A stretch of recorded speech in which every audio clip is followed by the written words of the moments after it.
Welcome to USC. This is Erik McKinney, joined by Katz. And Greg, we've got some time before spring ball really kicks off for USC, but at this point, just can't wait any longer. We're going to dive in and start hitting some previews as we get ready for USC to kick off that spring ball. We're going to start with the offense. Looking at USC's offense should be a lot of the same of what we saw last year with the sort of total overhaul of the defensive coaches. The offensive staff is back. There's a change at the tight end coach with John David Baker taking over for John Baxter with the tight ends. But he was at USC last year. He's close with Graham Harrell. This is not a guy that needs a lot of catching up or anything like that in terms of stepping in. Let's go overall. Your expectations for what you, I guess, either want to see or think we're going to see from this offense, from this USC offense, once spring ball kicks off here March 10th. Well, I think you're going to see what you saw last year, except the difference is going to be that they already know the system, okay? So it's going to run, functionally. The question I want to see, and I think a lot of SC fans, and I was just talking with our own Kevin Bruce the other day, is to attempt to have a more balanced running game. And I think when SC takes away its own run game, they're playing defense on itself. But, that's something that they're going to have to deal with. I don't think it's going to matter against New Mexico. I don't know if it's really going to matter against Alabama, to be quite honest with you. But the third game of the season, when they go up to Stanford, we're going to see a lot of what happens in this spring. Be a little bit more, should we say, balanced in what they really are or aren't. But I'm excited about it. Yeah, I think, like you said right off the top, it's going to be interesting to see this offense go knowing what's coming. That they had an entire season of it. This was installed last spring. And Graham Harrell is very upfront about the only way you get better is by taking reps. You have to take so many reps in this offense to really get it down. I would assume that here now, with all of last spring, all of the fall, all the games, it's ready. Now they should be able to hit the ground running for spring ball. And we'll start right off the top at the quarterback position. We'll kind of go position by position through the offense here, but it sure looks like it's going to be the Kedon Slovis show. He injured his elbow in that bowl game against Iowa. We'll see if he just kind of comes out 100% or if he has to kind of work his way into it. But Matt Fink's still on the roster. There's obviously going to be questions of whether he sticks around all spring, all summer, and then all through the season. He would certainly, you'd think, have a shot to go, maybe be a grad transfer somewhere and play quarterback somewhere else. But right now, still on the USC roster and has a chance to push Kedon Slovis a little bit. But with JT Daniels out, still rehabbing from that ACL injury and not really expected until fall camp, this is going to be, I think, this spring about seeing where Kedon Slovis is. And I honestly think it's probably a good thing for him to have the spring maybe to himself where there isn't a constant talk about is JT Daniels coming for the job and comparing them day in and day out over practice. To me, that's a good thing for Kedon Slovis, a good thing for the USC offense where they can just go through spring ball. And I'm not discounting, JT Daniels and his impact on the team and his potential to be the starter down the road. But I think it's a good thing to give Kedon Slovis the keys and kind of some clear space to operate this spring. And I'd like to see him, clearly USC, everybody involved would like to see him kind of take the next step because based on what he did as a true freshman, it's that real saying of the sky's the limit. I think you can expect a whole lot from Kedon Slovis this year. And I think maybe we start to see that in the spring. Well, I think 100% by what you're saying. I think this whole JT Daniels thing is a little bit of fascinating, okay? But I think it would be absolutely ridiculous to think that JT Daniels doesn't participate in spring ball and end up, starting quarterback. Going to happen, shouldn't happen, okay? I think that Fink is very wise to stick around. I think that he found out basically, in an air raid offense where there's so many passes attempted, so many times a quarterback can get racked up that it's not I don't want to sound like a pessimist, but really it's not a matter if, Slovis gets racked up. It's bound to happen. The question is who goes in when it happens. And I think, in all honesty, if a player does not participate in spring ball, especially at the quarterback position and what SC needs, I think that JT Daniels really rightfully should start off as the third quarterback. And if he can beat out Fink along the way and then end up quarterbacking, I think it would be, if you're looking about credibility, you'd have to say credibility in the depth chart is really important because the team is going to know. Hats off to JT Daniels for competing and getting back. But I don't think it's going to be as simple as, we're going to rewind the clock to the first game in September of last year and nothing has changed, because things have dramatically changed. Yeah, I think that it's interesting with Fink, like you say, sticking around, because this is 2 years in a row where USC has had to go 3 quarterbacks deep. And at this point, you certainly wouldn't expect that to happen, but I don't think it would be a huge shock, if it does. It certainly seems to be a trend there at this point, having to bring quarterbacks off the bench. I think one of the interesting things is going to be at running back this year. You mentioned it just in terms of looking at the offense overall. That running game and what it can do, USC just decimated at the running back position during the season last year. I mean, having to go to your 5th running back, that just doesn't happen, to any team throughout the country. And they're going to get everybody back. Stephen Carr, Vavai Malape, Marquis Stepp, Keenan Christen, even Quincy Jones, they are all back. And this is a very talented group. I want to see how the depth chart shakes out. This was something where we looked at Marquis Stepp last spring, and the thought coming out of last spring was, it's not crazy if this guy is the starter game 1 last fall.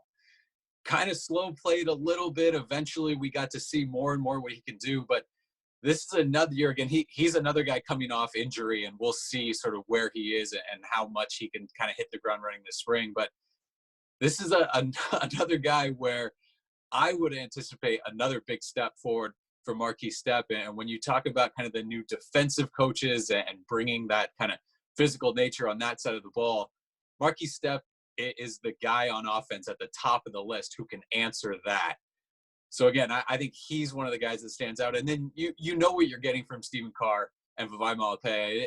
It's not a slight to them when you elevate Marquis Stepp. It's one of those things where I say with my kids a little bit, when I specifically say one of them is doing well and the other one says, well, what about me? And it's like, no, it has nothing to do with you. This is about the one I talked about. This is about Marquis Stepp and what he can do and how he can fit in this offense. And I'm excited to see him back on the field. It felt like USC went a long time without him after he got hurt last season. Well, it's a very interesting problem, because it is a problem. And I'll tell you why I think it's a problem is you have four tailbacks that really probably could start at 90% of the Pac-12 schools, honestly. And look, if you're only going to run the ball 13 times and you got 4 quality running backs, I mean, if you really want to, play equal rights here, which isn't going to happen, when you divide 4 into 13 carries, everybody's getting their 3 carries a game. This is what happens when you run an air raid offense. Okay, this is one of the problems. I think you made a good point with Marquis Stepp. I think for people of my age that are old school in a lot of ways, we're thinking inside out. We're thinking run the ball and the pass will come off of it. But this is not what this offense is about. So when I look at Marquis Stepp, I'm saying, boy, let that guy carry it about 20 times a game and then pass all you want. But somebody's not going to be happy. Okay. Somebody's not going to be happy because 3 guys are going to have to sit. I mean, you cannot take Marquis Stepp, in my opinion, and make him the designated 3rd and 1 back or first and goal at the 3 back. I mean, you're making a specialist out of a guy that really should be carrying the ball 15 times a game, easy. Now, that doesn't mean it's going to happen, but how do you make – I'll throw this out to you. How are you going to make 4 tailbacks happy when, one, they don't have enough carries to begin with in its entirety? And I'll tell you, even a bigger thing will be those players in high school who are great running backs are going to watch what happens with Marquis Stepp and the way the running game is. If SC can't recruit 5-star running backs, it's because they're afraid that they're not going to get enough carries. So there's a lot riding on spring ball in terms of the running back. And it'll be fascinating to see how the running backs coach Mike Jinks decides to deal with it. I'm sure they won't do anything specific to upset all 4 running backs, and there should be enough spring practice time for everyone to get their shot. But when it comes down to training camp in August, what's going to happen when they have to narrow the field? Who's going to be sitting? Are they going to be 4 specialists? I don't know. I hope not, personally. Yeah, and to rewind a little bit and go back off the top, looking at the offense as a whole, this is an offense where you heard Graham Harrell, you heard Clay Helton talk about how many plays they want to run. Opponents ran more plays than USC did per game last year. So that's something where you'd expect that number to come up. But when you talk about the lack of just overall number of carries to go around, I think it was surprising. It felt like every game we were talking a little bit about how few plays were actually run by the USC offense, just in comparing what the expectation was with this offense, that you were going to get, 80, 90 plays kind of on average rolling with this offense. And that just didn't happen. And I think that maybe ate into the carries a whole lot. And so, again, you talk about familiarity with the offense. Maybe that means things happen faster and you do get more plays and there are more running opportunities for these guys. But trying to split a backfield 4 ways is almost an impossibility. We saw last year guys were able to step up because there were so many injuries. And now there's some injury concerns, some long-term injury concerns with some of these guys who have been out, multiple games, multiple years now. So it's something where depth should help. And again, to see how that roster, the depth chart at running back shakes out is going to be fascinating, I think, for all of us this spring. I'm going to let you kick off with wide receivers. This is a spot where you lose Michael Pittman, which means a ton of production is gone off the NFL. But you look at the roster there, at those wide receivers there, and it feels like you just don't lose a whole lot of talent with the guys that USC has coming back. They have as good as in America, and I'm including Alabama and some of the others, Clemson. There are so many great players, especially when you add Kyle Ford to the mix and the potential of a Brew McCoy. And you already got Drake London, who was so fantastic as a freshman. And then you think, well, wait a minute, I'm on Raw. St. Brown is coming back, and then you think Tyler Vaughn's elected to come back. They are so good and so deep at wide receiver. It's a nightmare if you're a secondary coach. That's why basically they need to have a running attack, because as good as these guys are, they're going to be a lot better if you can have a little bit more diversity and keep the defenses honest. Most of the time, teams are dropping 8 guys back and all this sort of stuff. I don't think that it's going to matter. Pittman's gone. I really don't. I think he was a great player, but they're so, positive about something is really maybe an anomaly in some ways, but they are that good. They are that strong. And you got Slovis he is just unreal when it comes to accuracy. And as long as he stays vertical and he can get the ball downfield, any of these receivers can take it all the way. It is just absolutely the old saying, it's an embarrassment of riches. It really is. I mean, they're that good and that deep. I've got a couple things that I want to look at with the wide receivers. One is Amon-Ra St. Brown, how he comes out for the start of his junior year, and what I think you could guess that he's got it in his mind that this is his last year at USC. I think he's one of those players who came to USC with the idea to go 3 years and then off to the NFL. There are certain guys, and Michael Pittman was one of them last spring, where when they're anticipating this to be their last year, they show up and it looks different in the spring compared to when you saw them in the fall.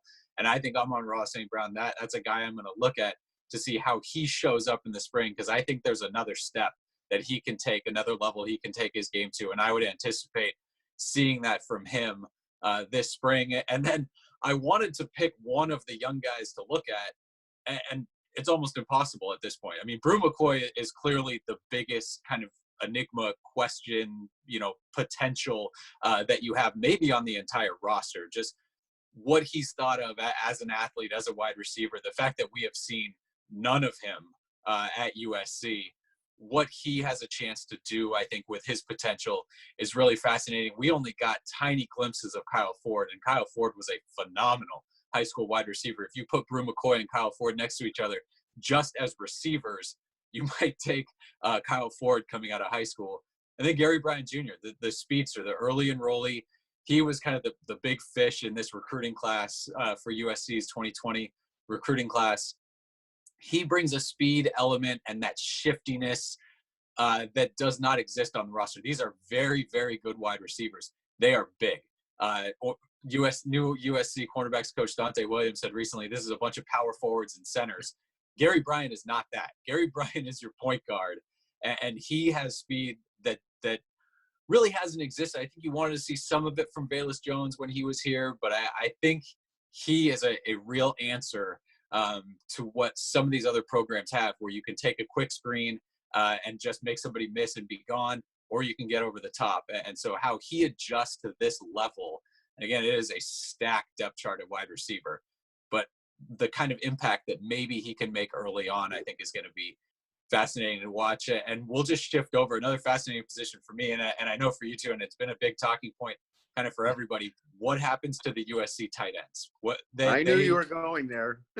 They cut what felt like just a handful of passes last year. You're adding one new recruit in Jack Yeri in the fall, and you've got two guys that we saw a little bit in practice in Jude Wolfe and Ethan Ray, but both kind of coming back from injury last year. Jude Wolfe was very good last spring until a back injury kind of sent him to the side, but Erik Kromenhoek is back. Josh Follow is back. I mentioned you've got Wolfe and you've got Ray. You've got four tight ends for a spot that kind of could have been manned by anybody last year based on what it was asked to do.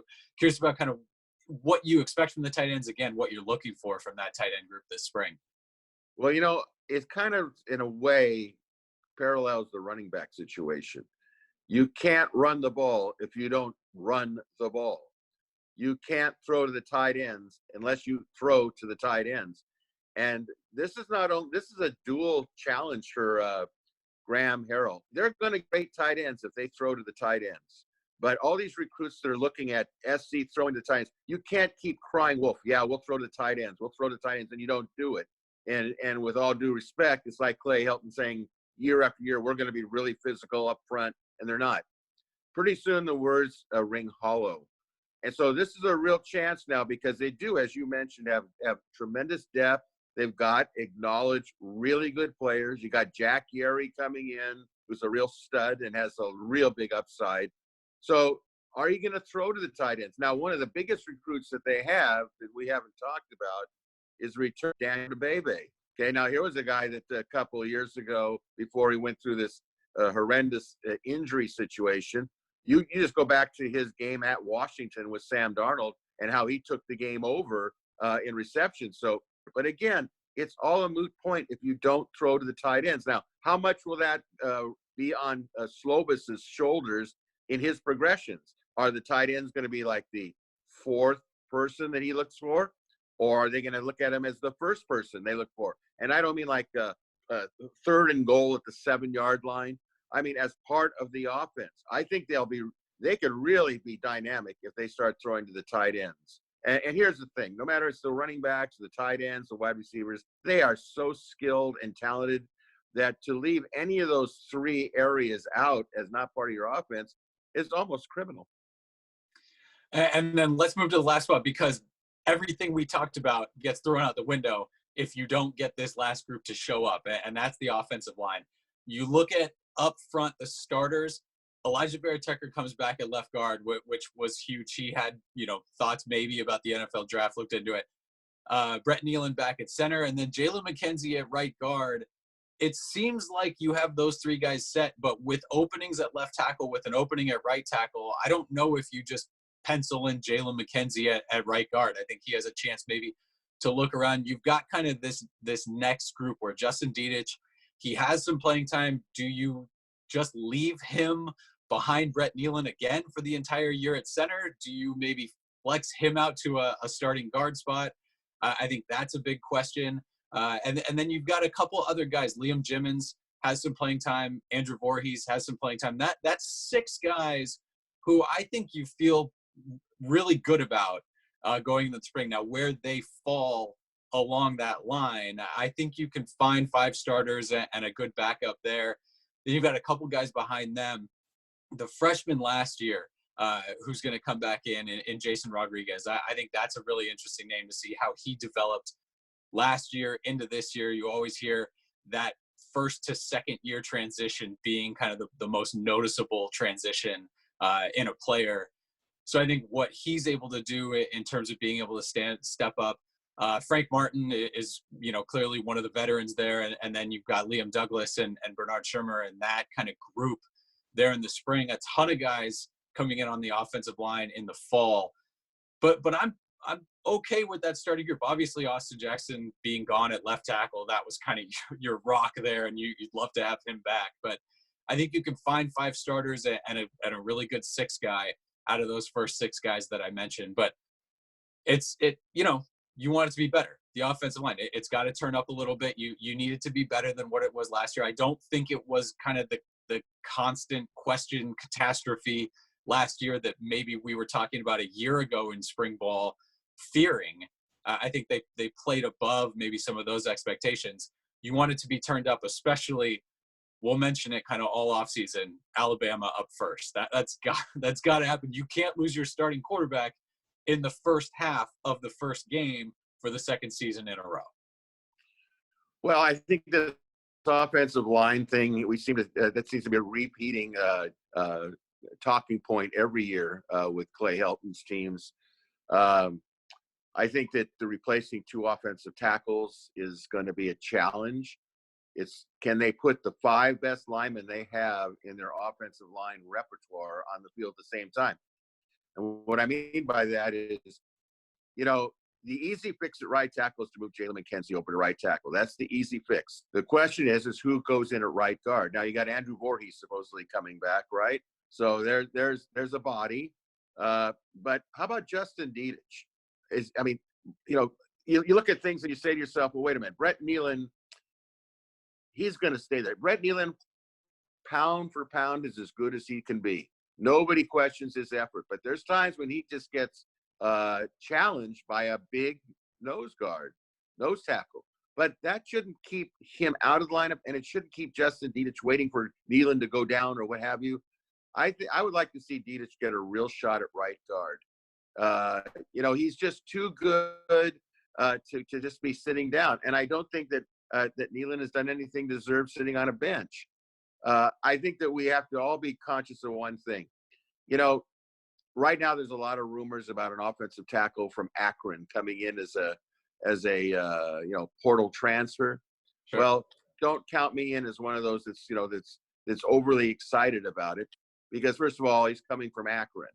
Okay, if he comes, and I saw that he was rumored to be an all-conference pick. But you know what? This is the Pac-12. Now, Pac-12 might be a really weak conference, in terms of the other conferences. But you know what? You still need frontline players. I think the key to me is to really look at, Jason Rodriguez. I think he's a real key. I think that he's the type of player that, okay, if he's the best of the group that's shirted, let's see what he's got. The whole key is to keep these quarterbacks safe when they drop back. And as you mentioned, and believe me, I'm sure that it hasn't gone by over anybody's head. This Alabama game that's coming up for the first game of the season is really unfair for this offensive line, because I don't know if it's quite ready to match an Alabama defense that's going to be really ready to play. As we all know, and I think, we've mentioned this again, that Alabama's 11-2, and I think it's a losing season. And I don't think it makes any difference if they were playing my alma mater, Alhambra High School. It's not going to be that they're playing USC. They're going to make a statement, okay, offensively and defensively. And my only concern, since we're talking about offense, is just how effective this offensive line can be against Alabama, especially if they're going to be one-dimensional. This is a hard challenge. But I don't think you can base an offensive line based on one game against Alabama. Because I'm sure against New Mexico, the SC offensive line may look like the Alabama offensive line. It's all going to be, where is this offensive line going to be in the third game against Stanford up in Palo Alto? That's going to be the key, because now it's more of a balanced field, and we'll see. I think one thing to remember, Erik, is that in Tim Drevno, he was asked to coach a particular style of offense he was not familiar with it. He was familiar with the Harbaugh, pound and ground and that sort of stuff. So I just think in terms of his knowledge and understanding what needs to be done, it's a real plus going into spring ball. And let's not forget, it's entirely possible that Austin Jackson will be a first-round draft pick. Okay, and if he is, how good is that to go out and sell offensive linemen that, look, I know what you're hearing about the air raid offense, but look, we just had a guy that was drafted in the first round, and we can coach you to the league. And that seems to be something that's in the front of everybody's mind that plays college football now. It's 3 and done or what have you. So I think this offensive line thing is going to be a really interesting thing to watch, because now Drevno has the experience. The players he has returning have the experience. And so it's a matter of putting players in slots, and that's what's going to make it really interesting. Yeah, Brandon Council is the Akron player that's in the transfer portal that USC has offered and chasing there as a potential addition. I think coming out of spring, you want to feel good about 5 offensive linemen that you have in the starting spots. Now, whether there's a Drew Richmond situation where he comes in over the summer and grabs that right tackle spot, whether you have an addition like that again this year and your starting, lineup changes, I think it's important to come out of spring happy with where your starting 5 is, even if there's additions, even if you kind of get a surprise in this freshman class that's coming in the fall, one of the 6 offensive linemen. I think there's a couple guys in there that are tagged as potential starters at offensive tackle over the next 3, 4, 5 years while they're at USC. If one of them rises up and you've got a true freshman starter, I think that's fine too. But finding that top 5 and then your 6th guy out of those 5 or 6, and maybe even there's a surprise like we mentioned, Jason Rodriguez as a potential guy who could jump up. I do think it's important to come out of spring feeling good about this offensive line, and I think that's where USC was last year. I think we were confident enough in the offensive line that, hey, this isn't going to be a train wreck. That they'll be okay up front. Now the difference between being okay and being very good or even great is kind of a jump, and we'll see if USC can get there. Where they do need to make a jump from being okay to being great is on special teams, and we'll jump into special teams now. There's a new special teams coordinator in Sean Snyder coming in to replace John Baxter. All the specialists seem to be there. Ben Griffiths, the punter, he's back. You've got 3 guys capable of kicking, and Chase McGrath, Michael Brown, and then a newcomer, an early enrollee freshman in Parker Lewis. These 3 guys can all kick. And then you've got the snapper back in Damon Johnson. Velus Jones is in the transfer portal, so you're looking at, maybe a kick returner. You're USC. Punt returners, kick returners, just find somebody on the roster, right? There's always someone here athletic enough to do that. I'm curious this spring to watch, maybe as curious as anything, to watch what special teams portion of practice looks like. When John Baxter was at USC, there was a huge chunk of time dedicated to special teams at every single practice. And that's fine if you're a top 5, top 10 special teams program in all areas. USC was decidedly not last year, the year before. That it had been a long time since they'd been a really dominant special teams force. There were big plays here and there, but you got to cover somebody, you got to tackle somebody, you got to be a threat in the return game constantly. We'll see if that happens with Sean Snyder. I'm just interested to see kind of how he draws up the special teams portion of practice, because, boy, if again we went through every offensive position and it's weapon after weapon, you go to special teams, feels like you're pretty loaded there too, even though you've got some questions with how you performed last year. Well, I think that Sean Snyder may be as good as any coach they brought in, regardless of what side of the ball. He has really been decorated in the past, and has been consistently decorated in the past. He's an former All-America punter himself, which I think is really fascinating to see how he's going to deal with Ben Griffiths. Okay. I really thought, in my opinion, take it for what it's worth, I thought that after watching Griffith last spring and watching him in training camp, and then what happened in the regular season, I felt that Baxter really retarded his progress. I don't know if it was overcoaching. All I know is that wasn't the same that we all no matter what website you watch or you read, this was not the same guy for the most part. And I think that, it's going to be interesting to see the philosophy of Snyder as compared to what happened with Baxter. And yes, I agree with you. Maybe Baxter had to justify his salary, and maybe he was too close a friend with Clay Helton. But I've got to, what you're dealing here with Snyder is a real professional who was trained by his father, the Hall of Fame coach, Bill, who really had a tremendous reputation for special teams. So to me, as you pointed out, and not to belabor the point, championship teams have championship special teams. They have great punters. They have great field goal kickers. They have great coverage teams. And I would be really surprised if the upgrade in Snyder's and the production on the field doesn't really show itself, because I think it's going to be, and you know what, it's the type of thing that it could come down to a conference game where special teams have such a big impact on it. And you know what, we might all be saying, you know what, Snyder's special teams are the difference in this game. Yeah, it does seem like, again, based on how they ended the last year, USC is one of those programs where your roster always looks pretty promising heading into spring ball, and certainly offensively with the number of starters back and guys that saw time, and this quarterback in Keaton Slovis, what he did. I think there's a lot to be optimistic about going into spring ball. It's going to be fascinating to watch, and we'll get into the defense in some of the coming days here when we talk about the new defensive personnel and what we expect on that side of the ball. But it feels like this offense is going to be challenged by that defense. And I think it's going to be what we're going to watch too. And I'm going to speak for you here, how the offense kind of rises up to the challenge of the energy that this defense is going to bring. It's something where this offense, you assume they're a year ahead now, that they've got a little bit of a head start on this defense, is putting something in. Want to go see them really best foot forward out there once spring ball starts. And then the questions regarding the special teams, it's going to be fascinating. We've only got, a couple weeks here leading up to spring ball. Again, kicks off March 10th.